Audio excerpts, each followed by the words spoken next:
লাউ গাছগুলা বড় টবে দেওয়ার আগে এভাবে বড় করে নেবেন। এভাবে যদি আপনারা বড় করে নেন তাহলে বড় টবে দিলে আর প্রবলেম হবে না। তবে এখানে যেহেতু মাটি খুবই কম, রেগুলারলি পানি দিতে হবে। গাছের পাতা সবুজ রাখার জন্য পানি এবং পুষ্টিসহ পানি খুবই জরুরি। এই যে দেখেন বেগুন গাছগুলো আমার বড় হয়ে গিয়েছে। আর এদিক থেকে লাউ গাছগুলো এই বড় পটে দিয়ে দিব, কারণ মেথি শাকগুলো এখন খাবার উপযুক্ত হয়ে গিয়েছে। আপনারা দেখতে পাচ্ছেন মেথি শাকগুলা সবুজ এবং কত বড় হয়েছে দেখেন, মাত্র 2 সপ্তাহের মধ্যে।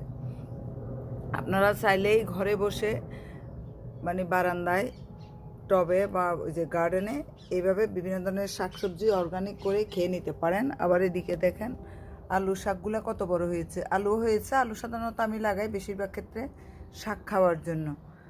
তো আপনারা চাইলেই একটু রোদ উঠলেই, একটু জায়গা থাকলেই সবুজ শাকসবজি করে নিতে পারেন।